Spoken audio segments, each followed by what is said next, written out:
ഒരിക്കലൊരു കർഷകൻ ബുദ്ധന്റെ അടുക്കൽ വന്ന് പറഞ്ഞു, മഹാത്മാ, ഞാനൊരു ദിവസക്കൂലിക്കാരനാണ്. ഞാൻ വളരെ പാവപ്പെട്ട വ്യക്തിയാണ്. ദാരിദ്ര്യം എന്നെ ഒരിക്കലും വിട്ടുപോകുന്നില്ല. മറ്റുള്ളവരുടെ ഭൂമിയിൽ പകൽ മുഴുവൻ പണിയെടുത്ത് കിട്ടുന്ന പണം കൊണ്ട് വീട്ടിൽ ഭാര്യയ്ക്കും കുട്ടികൾക്കും ഒന്നും നൽകാൻ പോലും കഴിയുന്നില്ല. ഈ ദാരിദ്ര്യത്തിന് അവരെന്നെ കുറ്റപ്പെടുത്തും. ഇതു കേട്ട് എനിക്ക് ദേഷ്യം വരും. ദേഷ്യത്തിൽ ചിലപ്പോൾ ഭാര്യയെയും മക്കളെയും ഞാൻ അടിക്കും. പിന്നീട് ദേഷ്യം മാറുമ്പോൾ ഞാൻ പശ്ചാത്തപിക്കും. ഭാര്യയും മക്കളും എന്തെങ്കിലും വാങ്ങാൻ നിർബന്ധിക്കുമ്പോൾ എനിക്കത് വാങ്ങാൻ കഴിയില്ല. അതോർത്ത് എനിക്ക് വളരെ വേദന തോന്നും. അവരുടെ സങ്കടകരമായ മുഖത്ത് നോക്കുമ്പോൾ എനിക്ക് എന്നോട് തന്നെ ദേഷ്യം വരും. എൻ്റെ ചെറിയ കുടുംബത്തെ സന്തോഷിപ്പിക്കാൻ ഞാൻ ഒരു തരത്തിലും യോഗ്യനല്ലേ? എനിക്ക് പണമില്ലാത്തതിനാൽ ഗ്രാമത്തിൽ ആരും എനിക്ക് പ്രാധാന്യം നൽകുന്നില്ല. എൻ്റെ സുഹൃത്തുക്കൾക്കും ബന്ധുക്കൾക്കും ഞാൻ വിലയില്ലാത്തവനാണ്. ആരും എന്നെ ബഹുമാനിക്കുന്നില്ല. ശ്രീബുദ്ധ, ദിവസം മുഴുവൻ എൻ്റെ ദാരിദ്ര്യത്തെക്കുറിച്ച് ഞാൻ വേവലാതിപ്പെടുന്നു. ഞാൻ എൻ്റെ വിധി എപ്പോഴും ദൈവത്തോട് പറയും. എന്തുകൊണ്ടാണ് നിങ്ങൾ എന്നെ ദരിദ്രനാക്കിയത്? എന്തുകൊണ്ടാണ് നിങ്ങൾ എന്നെ ഇത്രയധികം കഷ്ടപ്പെടുത്തുന്നത്? എനിക്ക് ചുറ്റുമുള്ള ആളുകളെ ഞാൻ കാണാറുണ്ട്. അവർ എത്ര സന്തോഷവാന്മാരാണ്. അവർ എത്ര സന്തോഷത്തോടെ ജീവിക്കുന്നു. അവരെ കാണുമ്പോൾ ചിലപ്പോൾ എനിക്ക് അസൂയ തോന്നും. എൻ്റെ ഗ്രാമത്തിലെ പണമിടപാടുകാരൻ ഒന്നും ചെയ്യാതെ എത്ര സന്തോഷത്തോടെയാണ് ദിവസങ്ങൾ ചിലവഴിക്കുന്നത്. ഞാൻ പണിയെടുക്കുന്ന ഭൂമിയുടെ ഉടമ എത്ര സന്തോഷവാനാണ്. അതുപോലെ ഗ്രാമത്തിലെ വ്യാപാരി സന്തോഷത്തോടെ തന്റെ സമ്പത്ത് വർദ്ധിപ്പിക്കുന്നു. ഗ്രാമത്തിലെ ക്ഷേത്രത്തിലെ പൂജാരി പോലും വലിയ ഭാരിച്ച ജോലികൾ ചെയ്യുന്നില്ല. എന്നിട്ടും ഗ്രാമവാസികൾ അയാളെ വഴിപാടുകൾ നൽകി സമ്പന്നനാക്കുന്നു. ശ്രീബുദ്ധ, എൻ്റെ ജീവിതം അവരെപ്പോലെ സന്തോഷവും സമാധാനവും കൊണ്ട് നിറയുന്നതിനും എൻ്റെ ജീവിതത്തിൽ ഒരിക്കലും സങ്കടങ്ങൾ വരാതിരിക്കുന്നതിനും ചില വഴികൾ പറഞ്ഞാലും. ആ മനുഷ്യൻ ഇതെല്ലാം പറഞ്ഞ ശേഷം ബുദ്ധനെ വണങ്ങി അദ്ദേഹത്തിന്റെ മുന്നിലിരുന്നു.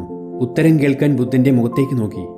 ബുദ്ധൻ അയാൾ പറയുന്നത് മുഴുവൻ ശ്രദ്ധിച്ചു. പക്ഷേ ഒന്നും പറയാതെ കണ്ണുകളടച്ച് ധ്യാനിക്കാൻ തുടങ്ങി. ബുദ്ധൻ ഒരുപാട് നേരം കണ്ണടച്ചിരുന്നപ്പോൾ ആ മനുഷ്യൻ അദ്ദേഹത്തോട് പറഞ്ഞു, ശ്രീബുദ്ധ, ഞാൻ വളരെ പ്രതീക്ഷയോടെയാണ് താങ്കളുടെ അടുക്കൽ വന്നത്. എന്റെ ദാരിദ്ര്യവും ദുരിതവും അകറ്റാൻ എന്തെങ്കിലും വഴി പറഞ്ഞു തരൂ. ഇത് കേട്ട് ബുദ്ധൻ കണ്ണു തുറന്നുകൊണ്ട് പറഞ്ഞു, നാളെ രാവിലെ നിങ്ങളുടെ ഗ്രാമത്തിലെ ആ സന്തോഷമുള്ള ആളുകളെ എന്റെ അടുക്കൽ കൂട്ടിക്കൊണ്ടുവരൂ. നിങ്ങളുടെ എല്ലാ സങ്കടങ്ങളും കഷ്ടപ്പാടുകളും ഇല്ലാതാക്കാനും ദാരിദ്ര്യം ഇനി നിലനിൽക്കാതിരിക്കാനുമുള്ള ഒരു വഴി നാളെ ഞാൻ നിങ്ങൾക്ക് ചൂണ്ടിക്കാണിക്കാം. ഇതു കേട്ട് അയാൾ വീട്ടിലേക്ക് മടങ്ങി. അയാൾ പോയി കഴിഞ്ഞപ്പോൾ ബുദ്ധന്റെ ശിഷ്യന്മാരിൽ ഒരാൾ അദ്ദേഹത്തോട് ചോദിച്ചു, ഗുരുദേവ, ഇപ്പോഴൊന്നും പറയാതെ നാളെ വരാൻ താങ്കൾ ആ വ്യക്തിയോട് ആവശ്യപ്പെട്ടതെന്തിനാണ്? ബുദ്ധൻ പറഞ്ഞു, എന്റെ വാക്കുകൾ ആ വ്യക്തിയുടെ കണ്ണുകൾ തുറക്കില്ല. അതിനാൽ ജീവിതത്തിൽ ഒരു ദുഃഖവുമില്ലാതെ നിത്യസന്തുഷ്ടരെന്ന് അയാൾ കരുതുന്ന ഗ്രാമത്തിലെ ആ 4 ആളുകളെ നമുക്ക് ആവശ്യമുണ്ട്. പിറ്റേന്ന് രാവിലെ തന്നെ കർഷകൻ ആ 4 ആളുകളുമായി ബുദ്ധന്റെ മുന്നിൽ പ്രത്യക്ഷപ്പെട്ടു. അയാൾ ബുദ്ധനെ വണങ്ങിക്കൊണ്ട് പറഞ്ഞു, ശ്രീബുദ്ധ, ഈ 4 സന്തോഷമുള്ള ആളുകളെ ഞാൻ എന്നോടൊപ്പം കൊണ്ടുവന്നിരിക്കുന്നു. എന്റെ എല്ലാ പ്രശ്നങ്ങളും കഷ്ടപ്പാടുകളും അവസാനിക്കുന്നതിന് ശാശ്വതമായ സന്തോഷത്തിലേക്കും ആനന്ദപൂർണമായ ജീവിതത്തിലേക്കുമുള്ള വഴി ഇനി ദയവായി എന്നോട് പറയൂ. ബുദ്ധൻ മൃദുവായി പുഞ്ചിരിച്ചുകൊണ്ട് പറഞ്ഞു, എന്നാൽ അതിനു മുമ്പ് ഈ 4 പേരോടും ഞാൻ ചോദിക്കട്ടെ, അവർ ശരിക്കും സന്തോഷവാന്മാരാണോ എന്ന്? ബുദ്ധൻ കർഷകൻ പണിയെടുക്കുന്ന ഭൂമിയുടെ ഉടമസ്ഥനോട് പറഞ്ഞു, ഈ ഗ്രാമത്തിലെ ഏറ്റവും സന്തോഷമുള്ള വ്യക്തി നിങ്ങളാണെന്ന് ഞാൻ കേട്ടു. നിങ്ങളുടെ ജീവിതത്തിൽ സങ്കടമോ വിഷമമോ ഇല്ല എന്നാണ് ഞാൻ അറിഞ്ഞത്. ഇതു കേട്ട് ഭൂമിയുടെ ഉടമസ്ഥൻ അല്പം ദേഷ്യപ്പെട്ടു. ശ്രീബുദ്ധ, താങ്കൾ എന്നെ കളിയാക്കുകയാണോ? ഈ ഗ്രാമത്തിലെ ഏറ്റവും ദയനീയ വ്യക്തി ഞാനാണെന്നാണ് എനിക്ക് തോന്നുന്നത്. എന്റെ പ്രശ്നമാണ് ഏറ്റവും വലുത്. എന്റെ ആശങ്കകൾ കാരണം എനിക്ക് ഉറങ്ങാൻ കഴിയുന്നില്ല. ഈ വർഷം മഴയില്ലാത്തതിനാൽ കൃഷി നശിച്ചു. ഗ്രാമത്തിലെ ഇത്രയധികം കർഷക തൊഴിലാളികൾക്ക് എങ്ങനെ പണം നൽകുമെന്ന് എനിക്കറിയില്ല. കൂടാതെ വയലിൽ നിന്ന് വിളയുടെ വലിയൊരു ഭാഗം മോഷണം പോയിട്ടുണ്ട്. വീട്ടിലും ഒരുപാട് പ്രശ്നങ്ങളുണ്ട്. പ്രായമായ എൻ്റെ മാതാപിതാക്കൾ രോഗികളാണ്. അവരെക്കുറിച്ച് ഓർത്തെനിക്ക് വളരെ സങ്കടമുണ്ട്. ഞാൻ കടക്കണിയിലാണ്. എനിക്ക് സമാധാനത്തോടെ ഭക്ഷണം കഴിക്കാൻ പറ്റുന്നില്ല. പിന്നെ സങ്കടം കൊണ്ട് ഉറങ്ങാൻ പറ്റുന്നില്ല. ബുദ്ധൻ പറഞ്ഞു, അപ്പോഴീ ഗ്രാമത്തിലെ ഏറ്റവും സന്തോഷമുള്ള വ്യക്തി ആരാണ് നിങ്ങളുടെ കാഴ്ചപ്പാടിൽ? ഭൂവുടമ മറുപടി പറഞ്ഞു, ഈ ഗ്രാമത്തിലെ ഏറ്റവും സന്തോഷമുള്ള വ്യക്തി പണക്കാരനായ പലിശക്കാരനാണെന്ന് ഞാൻ കരുതുന്നു. അയാൾ എന്നെപ്പോലെ കൃഷിയെക്കുറിച്ചോർത്ത് വിഷമിക്കുന്നില്ല. അയാൾ ഇരുന്ന് പണം കടം കൊടുക്കുകയും വലിയൊരു തുക പലിശയുമായി സന്തോഷത്തോടെയും സമാധാനത്തോടെയും ദിവസങ്ങൾ ചിലവഴിക്കുകയും ചെയ്യുന്നു. ഇതു കേട്ട് പണമിടപാടുകാരന് ദേഷ്യം വന്നു. ഹേ ജമീന്ദാർ, നിങ്ങൾ എല്ലാവരുടെയും മുന്നിൽ വെച്ച് എന്നെ കളിയാക്കുകയാണോ? യഥാർത്ഥ അവസ്ഥ എന്താണെന്ന് നിങ്ങൾക്കറിയില്ല. ഞാൻ വളരെ ദുഃഖിതനാണ്. ഏറ്റവും മോശമായ ജോലി എന്റേതാണ്. ഞാൻ ആളുകൾക്ക് പണം കടം നൽകിയാൽ അവരത് കൃത്യസമയത്ത് തിരിച്ചടക്കില്ല. വഴക്കുകളും പ്രശ്നങ്ങളും തുടരുന്നു. എന്റെ ജീവനെ ഭയന്ന് എനിക്ക് എപ്പോഴും ഒരു ലാത്തി എന്റെ കൈവശം സൂക്ഷിക്കേണ്ടി വരുന്നു. പകൽ മുഴുവൻ പണത്തിന്റെ കണക്കെടുപ്പിൽ മാത്രം ചിലവഴിക്കുന്നു. എന്റെ ഭാര്യയോടും മകനോടുമൊപ്പം ഒരു നിമിഷം പോലും ചിലവഴിക്കാൻ കഴിയുന്നില്ല. അതുകൂടാതെ എൻ്റെ ശരീരത്തിൽ സ്ഥിര താമസക്കാരായിരിക്കുന്ന ധാരാളം രോഗങ്ങളെക്കുറിച്ച് ഞാൻ എപ്പോഴും വേവലാതിപ്പെടുന്നു. എപ്പോൾ വേണമെങ്കിലും ഞാൻ മരിക്കും. കൂടാതെ എല്ലാ കള്ളന്മാരും കൊള്ളക്കാരും എന്നെ ലക്ഷ്യമിടുന്നു. എൻ്റെ ജീവിതം ശപിക്കപ്പെട്ട നരകമാണ്. കർഷകരിൽ നിന്നും കരകൗശല വിദഗ്ധരിൽ നിന്നും സാധനങ്ങൾ വാങ്ങി യാതൊരു വിഷമവുമില്ലാതെ ചന്തയിൽ പോയി വൻ ലാഭത്തിന് വിൽക്കുകയും ലാഭം കൊണ്ട് അനുദിനം സ്വത്ത് വർദ്ധിപ്പിക്കുകയും ചെയ്യുന്ന ഈ വ്യാപാരിയാണ് ഞങ്ങളുടെ ഗ്രാമത്തിലെ ഏറ്റവും സന്തോഷമുള്ള വ്യക്തിയെന്ന് ഞാൻ കരുതുന്നു. ഇതു കേട്ട് അവിടെയുണ്ടായിരുന്ന ആ വ്യവസായി പറഞ്ഞു, എന്നെപ്പോലെയുള്ള ദുരനുഭവം ചുരുക്കം ചിലർക്കുണ്ട്. കർഷകരിൽ നിന്നും കരകൗശല തൊഴിലാളികളിൽ നിന്നും സാധനങ്ങൾ വാങ്ങുമ്പോൾ ഞാൻ എത്രമാത്രം വഞ്ചിക്കപ്പെടും. ആ സാധനങ്ങൾ വിൽക്കുവാൻ വേണ്ടി വായിട്ടലയ്ക്കുമ്പോൾ എൻ്റെ നാവ് വേദനിക്കും. ചിലപ്പോൾ വ്യാപാരത്തിൽ വലിയ നഷ്ടം സംഭവിക്കും. കൂടാതെ ഏറ്റവും വലിയ പ്രശ്നം, എനിക്ക് വ്യാപാരത്തിലൂടെ കിട്ടുന്ന ലാഭം പങ്കിടുന്നതിനെക്കുറിച്ച് എൻ്റെ 4 മക്കൾ എപ്പോഴും വഴക്കിടുകയും പ്രശ്നങ്ങൾ ഉണ്ടാക്കുകയും ചെയ്യും.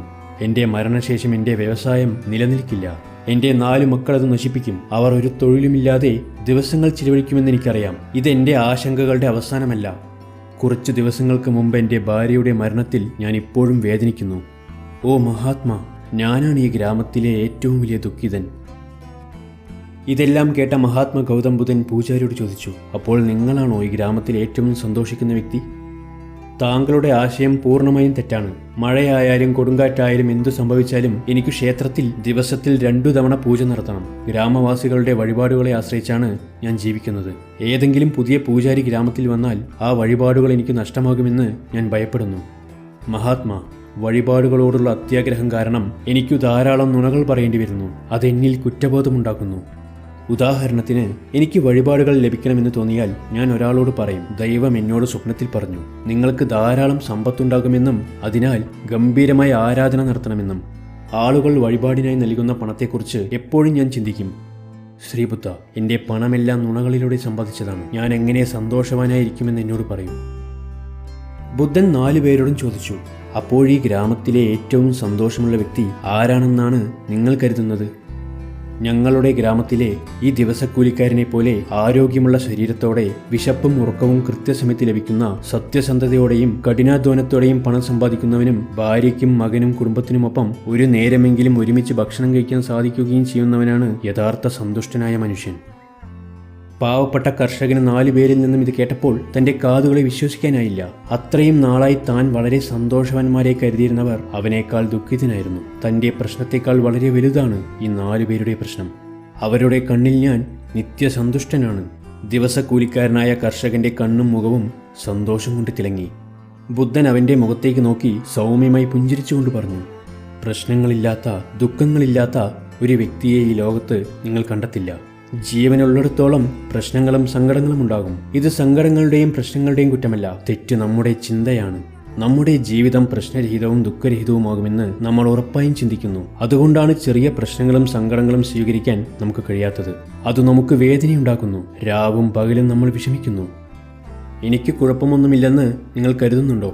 തീർച്ചയായും എനിക്കുമുണ്ട്. പക്ഷേ ഈ മനുഷ്യ ജീവിതത്തിൽ പ്രശ്നങ്ങളുണ്ടാകുമെന്ന സത്യം ഞാൻ എപ്പോഴും അംഗീകരിച്ചിട്ടുണ്ട്. ഒന്ന് പോകും, മറ്റൊരു പ്രശ്നം വരും. പ്രശ്നങ്ങളും സങ്കടങ്ങളും ജീവിതത്തിന്റെ ഭാഗമാണ്. നിങ്ങളത് അംഗീകരിച്ചാൽ സങ്കടങ്ങളും പ്രശ്നങ്ങളും നിങ്ങൾക്ക് വിലപ്പോവില്ല. ജീവിതം എന്നേക്കുമായി സമാധാനത്തോടെ മുന്നോട്ടു പോകും. പ്രിയ സുഹൃത്തുക്കളെ, ഈ കഥ നിങ്ങളുടെ ചിന്തയെ മാറ്റുമെന്ന് പ്രതീക്ഷിക്കുന്നു. ഒപ്പം നിങ്ങളുടെ ജീവിതം എന്നും സന്തോഷകരമാക്കുക. ഒരേ ഒരു കാര്യം മാത്രം, ഈ വീഡിയോ നിങ്ങളുടെ സുഹൃത്തുക്കൾക്കും പരിചയക്കാർക്കും ജീവിതത്തിൽ എപ്പോഴും പ്രശ്നങ്ങൾ മാത്രമാണ് എന്ന് കരുതുന്നവർക്കും പങ്കിടുക. നിങ്ങളുടെ ഈ അനുഗ്രഹം ചിലപ്പോൾ അവർ ഒരിക്കലും മറക്കില്ലായിരിക്കാം. അവരും അവരുടെ ചിന്താഗതിയിൽ മാറ്റം വരുത്തുകയും എന്നേക്കുമായി സന്തുഷ്ടരായി തീരുകയും ചെയ്യും. എല്ലാവർക്കും ആശംസകൾ നേരുന്നു.